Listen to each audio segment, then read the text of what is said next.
Hi all, welcome back. ഞാൻ doctor Amrita Ramesh. ഇന്നത്തെ നമ്മുടെ വീഡിയോ എന്ന് പറയുന്നത് നമ്മൾ പലപ്പോഴും ന്യൂസിലൊക്കെ കണ്ടിട്ടുണ്ടാവും. റീസെന്റ് ഞാൻ ന്യൂസിൽ ജസ്റ്റ് ഈ ഒരു ടോപ്പിക്കിനെ കുറിച്ച് ഒരു ആഫ്രിക്കയിലാണെന്ന് തോന്നുന്നു എവിടെയോ ഉള്ള ഒരു ന്യൂസ് ജസ്റ്റ് ഒന്ന് കാണാനായിട്ട് ഇടയായി. അപ്പൊ ആ ഒരു വ്യക്തിക്ക് ഉള്ള ഒരു കണ്ടീഷനാണ് ഞാൻ ഇപ്പൊ പറയാൻ പോകുന്ന ഒരു കണ്ടീഷൻ.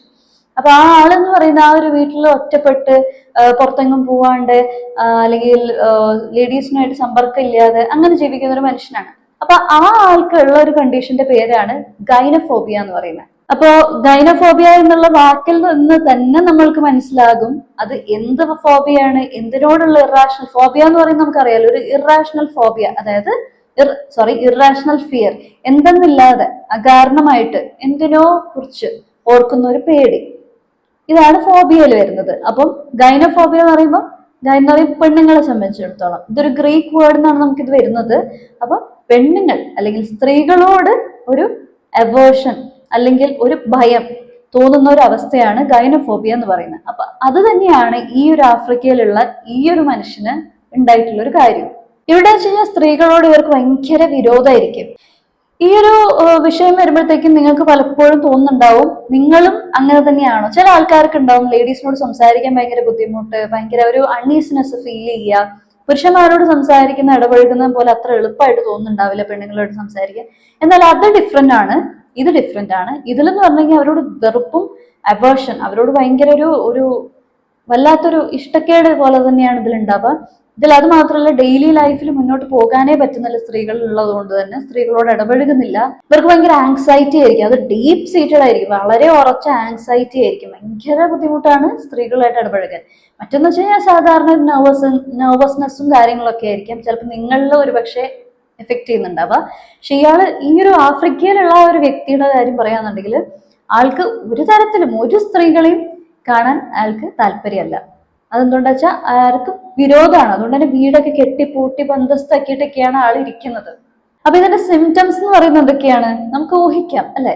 ഒരു എന്താ പറയാ, ഒരു ഗൈനഫോബിയ അല്ലെങ്കിൽ സ്ത്രീ വിരോധം, സ്ത്രീകളോട് ഇഷ്ടക്കേട് അല്ലെങ്കിൽ ഒരു വല്ലാത്തൊരു പേടി എന്നുള്ള ഒരു അവസ്ഥ വരുമ്പോൾ അവർക്ക് എന്തുണ്ടാവും, സ്ത്രീകൾ ഇൻവോൾവ് ചെയ്യുന്ന ഒരു കാര്യത്തിലും പങ്കെടുക്കാതിരിക്കുക, എല്ലാത്തൊന്നും ഒഴിഞ്ഞു മാറുക, ഇങ്ങനത്തെ ഒരു അവസ്ഥയായിരിക്കും ആദ്യം തന്നെ ഉണ്ടാവുക. പിന്നെ ഇവർക്ക് സ്ത്രീകളെ വരുമ്പോഴത്തേക്ക് സ്ത്രീകളെ കാണുമ്പോൾ അല്ലെങ്കിൽ സ്ത്രീകളുടെ അടുത്ത് വരുമ്പോൾ അവരുടെ പ്രസൻസ് ഉണ്ടാകുമ്പോഴത്തേക്ക് അവരുടെ നെഞ്ചിടിപ്പ് കൂടും, അവര് വേർക്കും, അവർക്കാണെന്നുണ്ടെങ്കിൽ വല്ലാത്ത അസ്വസ്ഥത, ഭയങ്കര ക്ഷീണം പോലെ തോന്നും. അങ്ങനത്തെ ഒരു അവസ്ഥയിലേക്ക് പോകും. നമുക്കറിയാലോ ടെൻഷൻ വരുന്ന സമയത്ത് എന്തൊക്കെ ഉണ്ടാവും, വേർക്കുക, വല്ലാതെ സ്വെറ്റ് ചെയ്യുന്നത്, ഹാർട്ട് ഇങ്ങനെ ഇടിക്കുന്നത് പോലെ പാൽപിറ്റേഷൻ വരിക, പാനിക് അറ്റാക്സ് വരും, നെഞ്ചു ചെറിയ വേദന പോലെ, അങ്ങനെയൊക്കെ ഒരു ബുദ്ധിമുട്ട് വരാം. പിന്നെ അവർക്ക് വരുന്നതെന്ന് വെച്ച് കഴിഞ്ഞാൽ ഭയങ്കര ദേഷ്യം, ഭയങ്കരമായിട്ടുള്ളൊരു എന്താ പറയാ, ഒരു വല്ലാത്തൊരു ബുദ്ധിമുട്ടായിരിക്കും അവർക്ക്. സ്ത്രീകൾ വരുന്ന സമയത്ത് വല്ലാത്ത ദേഷ്യമൊക്കെ അവർക്ക് വരും. പിന്നുള്ളതെന്ന് പറയുന്നത് ഇവർക്ക് സ്ത്രീകളുമായിട്ട് ഇടപഴകാൻ പേടി, സ്ത്രീകളുള്ള സ്ഥലത്ത് ജോലി ചെയ്യാൻ പേടി, എല്ലാത്തിനും ഒരു ബുദ്ധിമുട്ട് തന്നെയാണ്. പിന്നെ ഇതിന് കുറച്ച് കോസസ് ഉണ്ട്. കാരണങ്ങളായിട്ട് പറയുന്നതെന്ന് വെച്ച് കഴിഞ്ഞാൽ ട്രോമ തന്നെയാണ്. ചിലപ്പോൾ അവരുടെ പാസ്റ്റ് എക്സ്പീരിയൻസിൽ എന്തെങ്കിലും കാരണത്താൽ, സ്ത്രീകൾ കാരണം എന്തെങ്കിലും ട്രോമ ഈ ഒരു വ്യക്തിക്ക് ഇത് ബുദ്ധിമുട്ടുണ്ടെങ്കിൽ ആ വ്യക്തിക്ക് സ്ത്രീകൾ കാരണം മുന്നേ എപ്പോഴെങ്കിലും ഒരു ട്രോമ പോലെ സംഭവിച്ചിട്ടുണ്ടെങ്കിൽ അത് ഇതിനൊരു കാരണമായിരിക്കാം.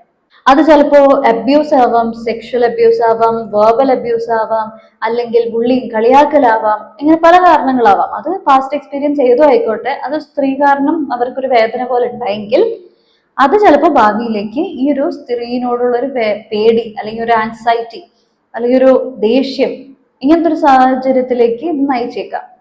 പിന്നെ സൊസൈറ്റി കാരണോ അല്ലെങ്കിൽ കൾച്ചറൽ ആയിട്ടുള്ള എന്തെങ്കിലും ഒരു കാരണങ്ങൾ കൊണ്ട്, അതായത് ഇപ്പൊ ചില സൊസൈറ്റി അല്ലെങ്കിൽ ചില കൾച്ചറിൽ എന്ന് പറഞ്ഞു കഴിഞ്ഞാൽ ലേഡീസുമായിട്ട് ഇടപഴകുന്നതിൽ അങ്ങനെ വേണ്ട, ഇങ്ങനെ വേണ്ട, അല്ലെങ്കിൽ സ്ത്രീകൾ ഒതുങ്ങി കൂടുന്നവരാണ്, അല്ലെങ്കിൽ ഒതുങ്ങിക്കൂടി വളർത്തിയിട്ടുള്ള അല്ലെങ്കിൽ എന്തെങ്കിലും സ്റ്റീരിയോ ടൈപ്സ് ഉണ്ടാവില്ലേ, ഇങ്ങനെ പാടുള്ളൂ, ഇങ്ങനെ മിണ്ടിയാൽ പ്രശ്നം, അങ്ങനെ എന്തെങ്കിലും ഫോളോ ചെയ്ത് വരുന്ന എന്തെങ്കിലും വാല്യൂസോ കാര്യങ്ങളോ എന്തെങ്കിലും ഉണ്ടെന്നുണ്ടെങ്കിൽ അതും ഇതിനൊരു റീസൺ ആയിരുന്നിരിക്കും. പിന്നെ മെന്റൽ ഹെൽത്ത് റിലേറ്റഡ് ആയിട്ട് എന്തെങ്കിലും കണ്ടീഷൻസ് ഉണ്ടെന്നുണ്ടെങ്കിൽ, ചിലപ്പോൾ സ്ത്രീകളോട് ഭയങ്കര ഡീപ് സീറ്റഡ് ആയിട്ടുള്ള ആൻസൈറ്റി എന്തെങ്കിലും ഉണ്ടെന്നുണ്ടെങ്കിൽ, സൈക്കോളജിക്കലി എന്തെങ്കിലും ഇഷ്യൂസ് ഉണ്ടെന്നുണ്ടെങ്കിൽ, അല്ലെങ്കിൽ ആൻസൈറ്റി ഡിസോർഡേഴ്സിൽ വരുന്ന എന്തെങ്കിലും ഉണ്ടെന്നുണ്ടെങ്കിലൊക്കെ ഇത് വന്നേക്കാം.